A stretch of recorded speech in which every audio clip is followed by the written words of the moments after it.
ان الحمد للہ رب العالمین والعاقبۃ للمتقین والصلاة والسلام علی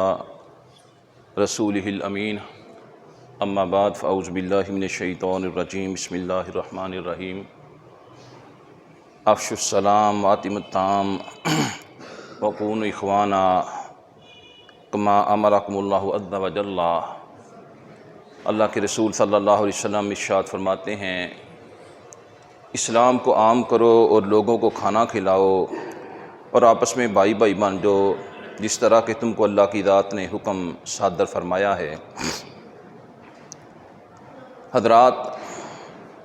دین اسلام محبت کا، پیار کا، خلوص کا،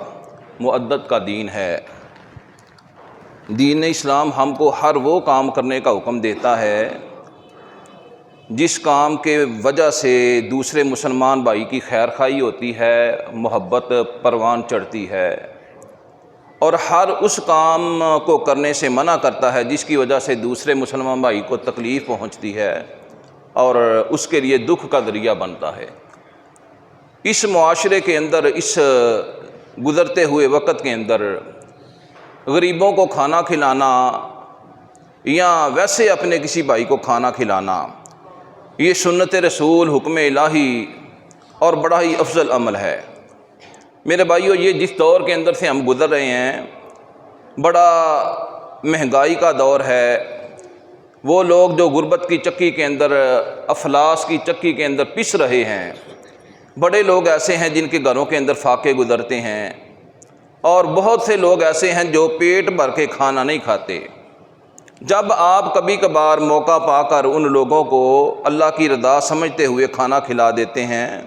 اللہ بھی راضی ہو جاتا ہے، سنت بھی پوری ہو جاتی ہے، اور جنت کے اندر جانے کا یہ ذریعہ بھی بن جائے گا۔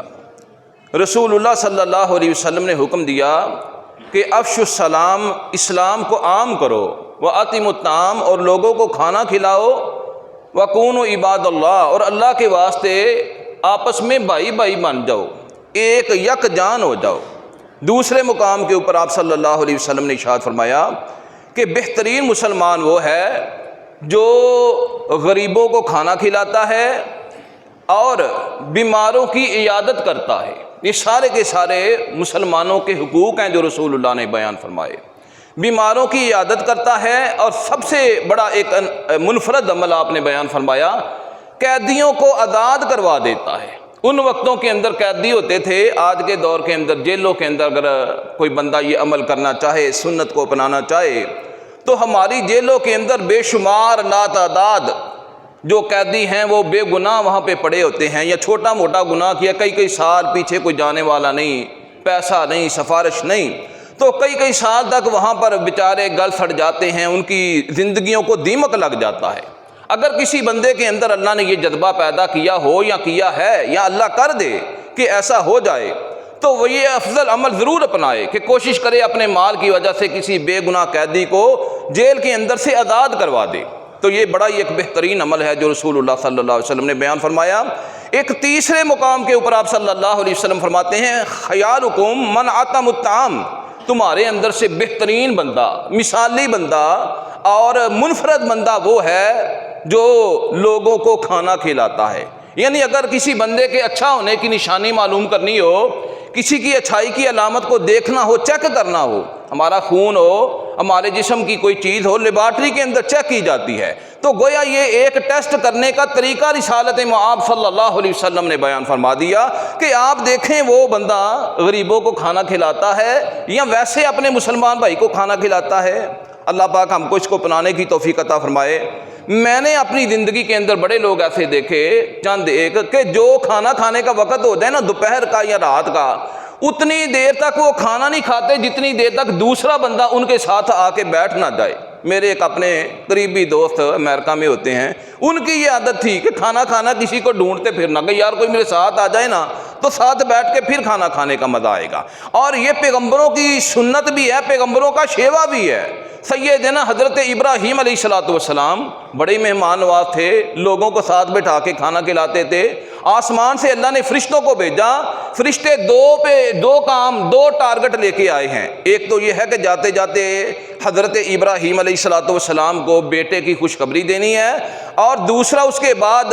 عذاب کا پیغام لے کر جانا ہے قوم لوط کے اوپر۔ قالوا سلاما قال سلام فما لبث ان جاء بعجل حنیذ۔ فرشتے حاضر ہوئے حضرت ابراہیم علیہ السلام کے پاس، سلام علیکم کہا، آپ نے بھی سلامتی کا پیغام دیا، اور جلدی جلدی اللہ کا قرآن کہتا ہے تھوڑی دیر نہیں کی، لیٹ نہیں کیا، ڈیلے نہیں کیا، جلدی جلدی بچھڑا بھون کر سامنے لا کر رکھ دیا۔ آج ہم سبزی کھلانے سے اور کسی کو دال کے ساتھ کھانا کھلانے سے قاصر ہیں، اللہ کے پیغمبر نے بچھڑا بھونا اور روسٹ کیا ہوا بھونا ہوا بچھڑا جو تھا ان کے سامنے لا کر رکھ دیا۔ تو یہ ایک بڑا ہی افضل امر ہے، اگر اللہ تعالیٰ کی ذات کسی کو اس کی توفیق عطا فرما دے۔ سوال کیا گیا، اے اللہ کے رسول ای الاعمال احب الی اللہ، اے اللہ کے رسول آپ بیان فرمائیں کہ اللہ کے ہاں، اللہ کی نظر میں، اللہ کے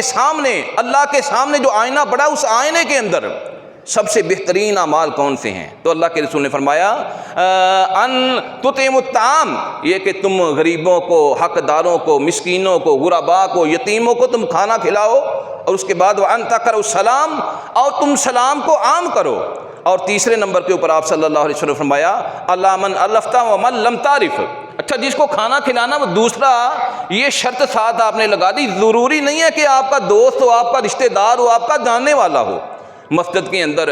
کوئی بندہ فنڈ ریزی کے لیے آیا ہے، پردیسی ہے، سفیر ہے، وہ رات گزارنا چاہتا ہے، آپ اس کو کھانا لا کر دیں۔ ہمارے ایک بزرگ کیا کرتے تھے، حافظ سلمان صاحب کے والد محترم، اللہ ان کی قبر کے اوپر، اور جتنے بھی ہمارے نمازی بھائی دنیا سے چلے گئے، اللہ ان کی قبر کے اوپر کروڑہا اپنی رحمت کی برکھا نازل فرمائے۔ تو یہ ایک بڑی ہی افضل ترین نیکی ہے، اس نیکی کو اپنائیں۔ رسول اللہ صلی اللہ علیہ وسلم آپ نے فرمایا کہ اللہ کی نظر کے اندر جو بہترین اعمال ہیں، جو انسان کو جنت تک لے کر جانے کا ذریعہ اور باعث بنیں گے اور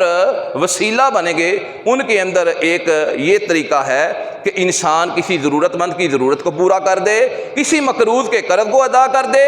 اور کسی بھوکے کو کھانا کھلا دے۔ یہ اعمال اللہ تعالیٰ کی ذات کو بڑے اچھے لگتے ہیں، یہ اعمال اللہ کی ذات کو بڑے پسند ہیں۔ اور ایک حدیث کے اندر آتا ہے، رسول اللہ کی وصیت ہے، کوئی بندہ فوت ہو جائے، اس کا بیٹا کوئی کام کرنے لگے، دوسرا بندہ کہتا ہے یار تو ایک بات تو بتا، یہ کام تو بڑا جو ہے نا آگے بڑھ چڑھ کے کرتا ہے۔ وہ کہتا ہے میں یہ کام اس وجہ سے کرتا ہوں کہ یہ میرے باپ نے مجھے دنیا سے جاتے ہوئے وصیت کی تھی، مجھے ایڈوائز کیا تھا کہ بیٹا یہ کام لازمی کرنا ہے۔ تو میرے بھائیوں، ساری کائنات کے جو روحانی باپ ہیں، جناب حضرت محمد رسول اللہ، امت محمدیہ کے جو روحانی باپ ہیں، انہوں نے ہم کو یہ وصیت کی، ایڈوائز کیا کہ اگر اللہ نے تم کو ہمت دی ہو، اگر اللہ نے تم کو قوت دی ہو، تو آپ حقداروں کو کھانا کھلائیں، آپ غریبوں کو، مسکینوں کو کھانا کھلائیں، اللہ تعالیٰ کی ذات راضی ہو جاتی ہے۔ پھر حدیث کے اندر آتا ہے، رسول اللہ صلی اللہ علیہ وسلم نے جنت کے محلات کی نشانیوں کو اور جو ہے ان کے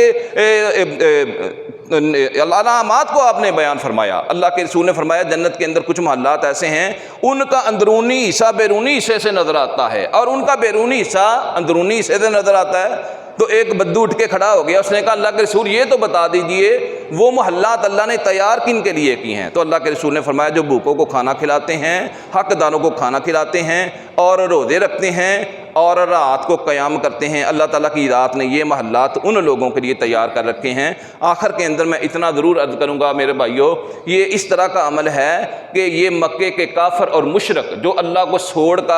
چھوڑ کے بتوں کو پوجتے، وہ بھی یہ کام کرتے تھے، حاجیوں کی خدمت کرتے تھے، پانی پلاتے تھے، کھانا کھلاتے تھے۔ آپ صلی اللہ علیہ وسلم کے دور کے اندر حضرت ام سلمہ رضی اللہ تعالیٰ عنہ فرماتی ہیں کہ ایک کافر اور مشرک جو حقوق العباد میں بڑے اچھے کام کیا کرتا تھا، اس کا نام تھا ہشام بن مغیرہ۔ حدیث کے اندر آتا ہے فوت ہو گیا، رسول اللہ صلی اللہ علیہ وسلم ٹھنڈی آب بھر کے کہنے لگتے مغیرہ بن شعبہ ہشام بن مغیرہ ویسے انسان ہونے کے ناطے سے بڑا مثالی اور اچھا بندہ تھا، کاش کہ وہ مسلمان ہو جاتا نا، اس کی ساری نیکیاں سمٹ کر اس کے لیے باعث نجات بن جاتی، ذریعہ نجات بن جاتی۔ وہ کون کون سی نیکیاں تھیں؟ وہ حاجیوں کو کھانا کھلاتا، پانی پلاتا، مسکینوں کے اوپر جو ہے وہ رحم کرتا، صلہ رحمی سے کام لیتا، مہمانوں کی مہمان نوازی کرتا، اور اسی طرح کوئی قیدی ہوتا تو اس کو آزاد کروا دیتا۔ اس میں یہ بڑے افضل عمل پائے جاتے تھے۔ پھر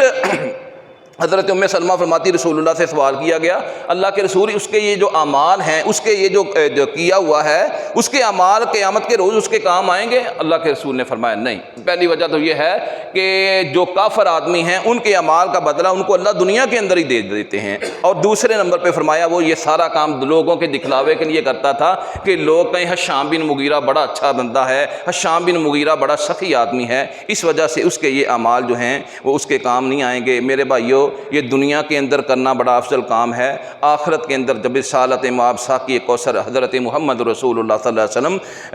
ہمارے سامنے، ہم ان کے سامنے پیش ہوں گے، اس عمل کی اس وقت ہمیں قدر و قیمت کا احساس ہوگا۔ اللہ ہمیں عمل کرنے کی توفیق عطا فرمائے، ہمارے بیماروں کو شفا عطا فرمائے، فوت شدگان کی اللہ مغفرت فرمائے۔ سبحان ربک رب العزۃ عما یصفون وسلام علی المرسلین والحمد للہ۔